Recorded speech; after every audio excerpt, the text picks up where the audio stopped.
ओम शांति। 8 फरवरी की बाबा की मुरली।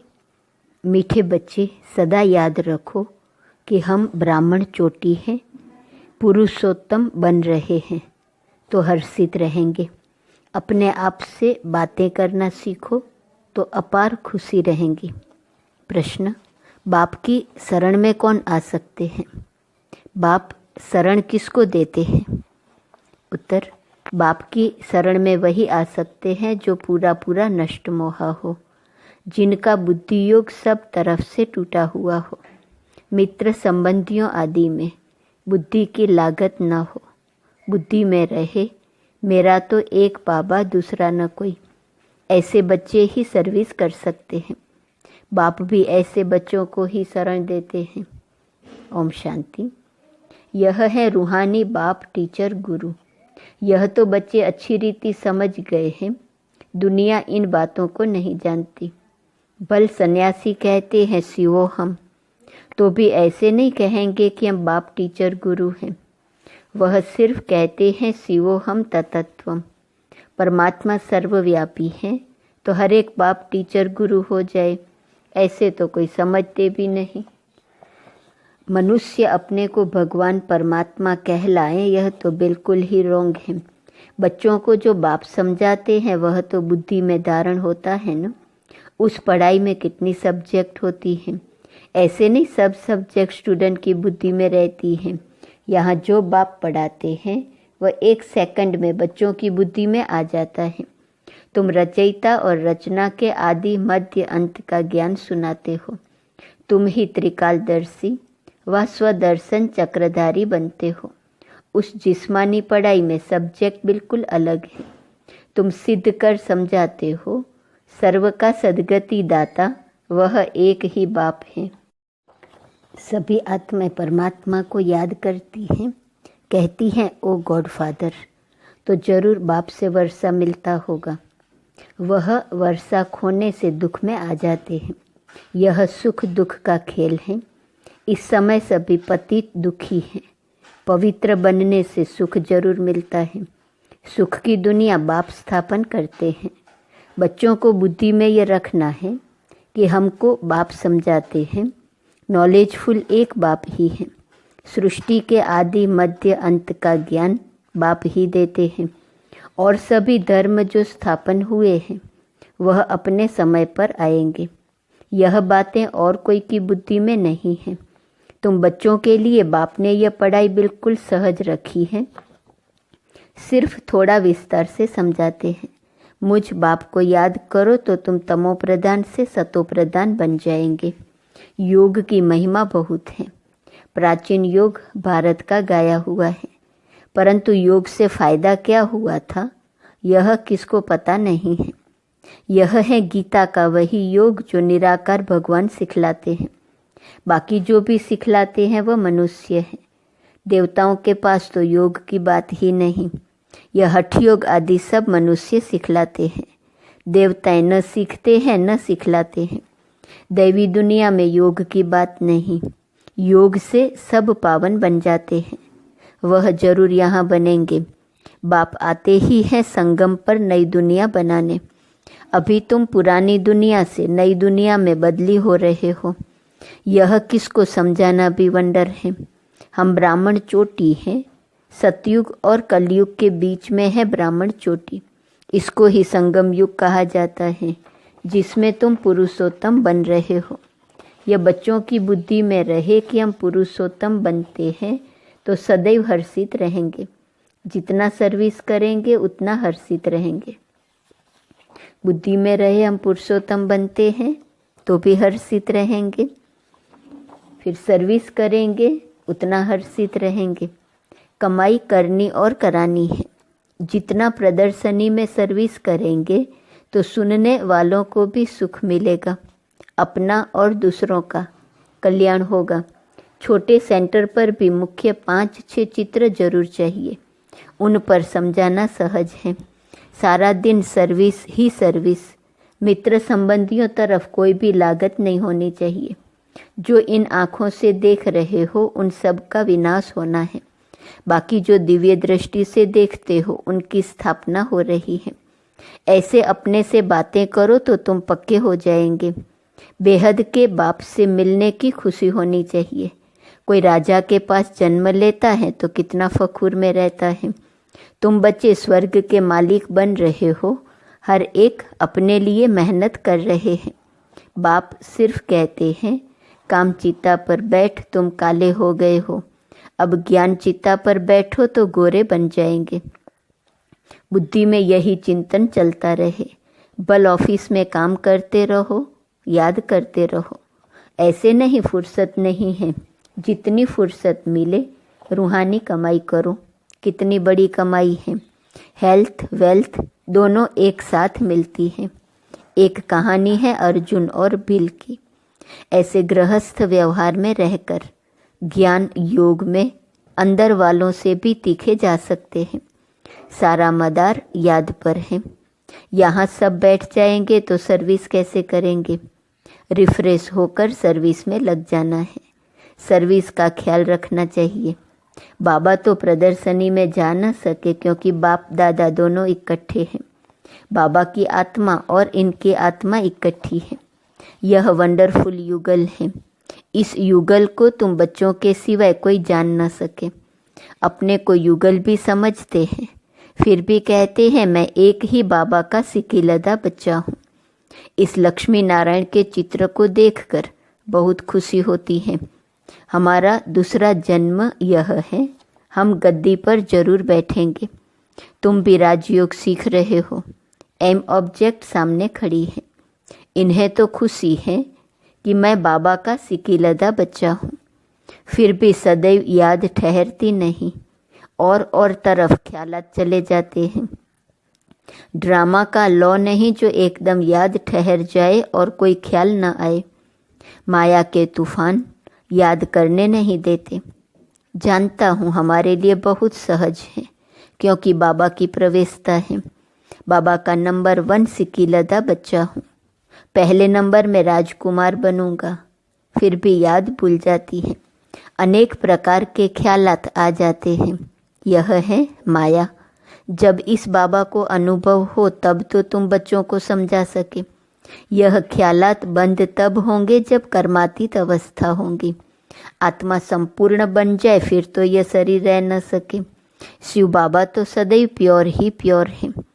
पतित दुनिया और पतित शरीर में आकर पावन बनाने का पार्ट भी इनका ही है। ड्रामा में बंदायमान है। तुम पावन बन गए तो फिर नया शरीर चाहिए। शिव बाबा को अपना शरीर तो है नहीं। इस तन में इस आत्मा का महत्व है। उनका रखा क्या है। वह तो मुरली चलाकर चले जाते हैं। वह फ्री है।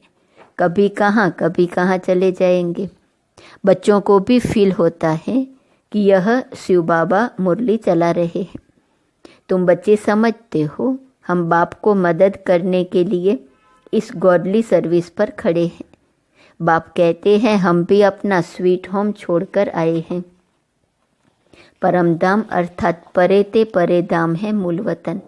बाकी खेल सारा सृष्टि पर चलता है। तुम जानते हो ये वंडरफुल खेल है। बाकी दुनिया एक है। वो लोग चांद पर जाने की कोशिश करते हैं। यह तो साइंस का बल है। साइलेंस के बल से हम जब साइंस पर जीत पाते हैं तब साइंस भी सुखदायी बन जाती है। यहाँ साइंस सुख भी देती है तो दुख भी देती है। वहाँ तो सुख ही सुख है, दुख का नाम नहीं। ऐसी बातें सारा दिन बुद्धि में रहनी चाहिए। बाबा को कितने ख्यालात रहते हैं। बांधेलियाँ विष पर कितनी मारें खाती हैं। कोई तो मोहवश फिर फंस पड़ते हैं। निश्चय बुद्धि वाले जट कहेंगे हमको अमृत पीना है। इसमें नष्ट मोह होना चाहिए। पुरानी दुनिया से दिल उठ जानी चाहिए। ऐसे ही सर्विसेबल दिल पर चढ़ सकते हैं। उनको शरणागति दे सकते हैं। कन्या पति की शरण में जाती है, विष बिगड़ नहीं रखते। फिर बाप को शरण लेना पड़ता है। परंतु एकदम नष्ट मोह चाहिए। पतियों का पति मिला, अब उनसे हम बुद्धि योग की सगाई करते हैं। बस मेरा तो एक, दूसरा न कोई। जैसे कन्या की पति से प्रीत जुट जाती है यह है आत्मा की प्रीत परमात्मा से। उनसे दुख मिलता है, इनसे सुख मिलता है। यह है संगम, इसको कोई जानता नहीं। तुमको कितनी खुशी होनी चाहिए, हमको खिवैया अथवा बागवान मिला है जो हमको फूलों के बगीचे में ले जाते हैं। इस समय सभी मनुष्य कांटे मिसल बन पड़े हैं। सबसे बड़ा कांटा है काम का। पहले तुम निर्विकारी फूल थे, धीरे धीरे कला कम हो गई,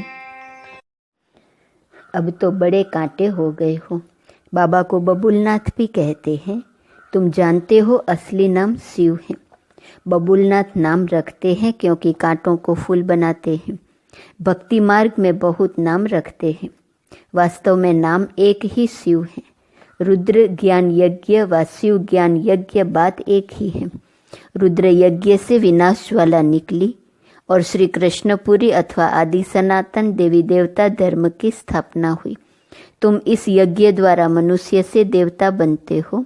चित्र भी वंडरफुल बनाते हैं। विष्णु की नाभि से ब्रह्मा निकला। यह सब बातें तुम जानते हो कि ब्रह्मा सरस्वती ही लक्ष्मी नारायण बनते हैं। यह निश्चय है। लक्ष्मी नारायण ही 84 जन्मों के बाद ब्रह्मा सरस्वती बनते हैं। मनुष्य तो ऐसी बातें सुनकर चकित होते होंगे, खुशी में भी आते होंगे, परंतु माया कम नहीं है। काम महाशत्रु है। माया नाम रूप में फंसाए गिरा देती है, बाप को याद करने नहीं देती। फिर वह खुशी कम हो जाती है। इसमें खुश नहीं होना चाहिए कि हम बहुतों को समझाते हैं। पहले देखना है बाबा को कितना याद करता हूँ। रात को बाबा को याद करके सोता हूँ या भूल जाता हूँ। कोई बच्चे तो पक्के नेमी भी हैं। तुम बच्चे बहुत लकी हो। बाप के ऊपर तो बहुत बोझ है, परंतु फिर भी रथ को रियायत मिल जाती है। ज्ञान और योग भी है। इसके बगैर लक्ष्मी नारायण पद कैसे पाएंगे? खुशी तो रहती है, हम अकेला बाप का बच्चा हूँ और फिर मेरे ढेर बच्चे हैं। यह नशा भी रहता है तो माया विघ्न भी डालती है। बच्चों को भी माया के विघ्न आते होंगे। कर्मातीत अवस्था आगे चलकर आनी है। यह बाप दादा दोनों इकट्ठे हैं। कहते हैं मीठे मीठे बच्चे। बाप तो प्यार का सागर है। इनकी आत्मा इकट्ठी है। यह भी प्यार करते हैं। समझते हैं जैसा कर्म मैं करूँगा मुझे देख और भी करेंगे। बहुत मीठा रहना है। बच्चे बड़े सयाने चाहिए। इन लक्ष्मी नारायण में देखो कितनी सयापन है। सयापन से विश्व का राज्य लिया है। प्रदर्शनी द्वारा प्रजा तो बहुत बनती है। भारत बहुत बड़ा है, इतनी सर्विस करनी है। दूसरा याद में रहकर विकर्म भी विनाश करने हैं। यह है कड़ा फुरना। हम तमो प्रधान से सतो प्रधान कैसे बने, इसमें मेहनत है। सर्विस के चांस बहुत हैं। ट्रेन में बेज पर सर्विस कर सकते हो। यह बाबा, यह वर्षा। बरोबर 5000 वर्ष पहले भारत स्वर्ग था, लक्ष्मी नारायण का राज्य था। फिर जरूर इनका राज्य आना चाहिए। हम बाबा की याद से पावन दुनिया का मालिक बन रहे हैं। ट्रेन में बहुत सर्विस हो सकती है। एक डिब्बे में सर्विस कर फिर दूसरे में जाना चाहिए। ऐसी सर्विस करने वाला ही दिल पर चढ़ेगा। बोलो, हम आपको खुशखबरी सुनाते हैं।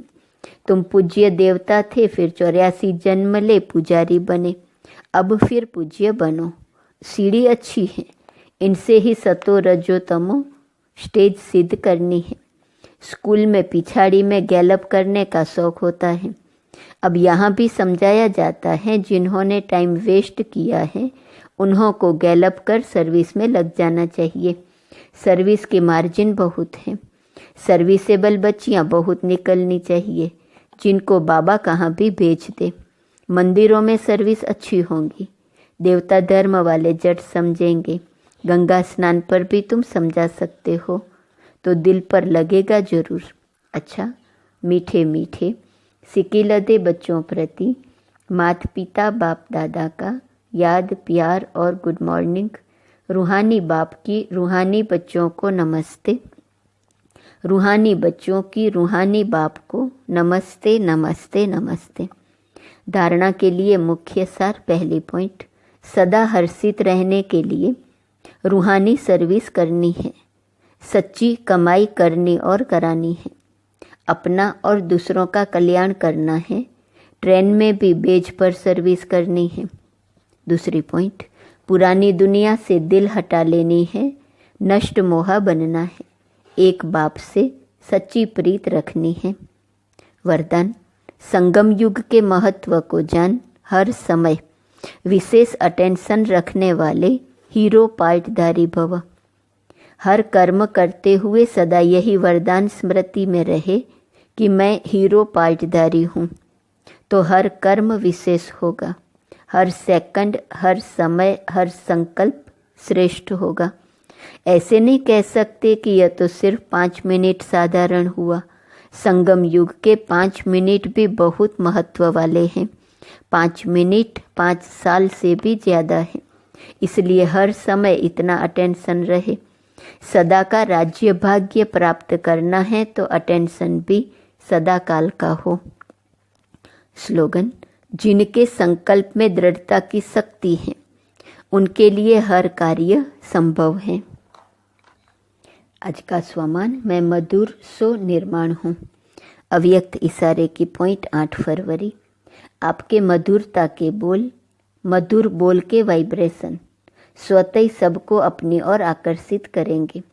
आपका हर बोल, हर मनसा का संकल्प, हर आत्मा के प्रति मधुर हो, महान हो। हर एक को ऊंचा उठाने का स्वभाव मधुर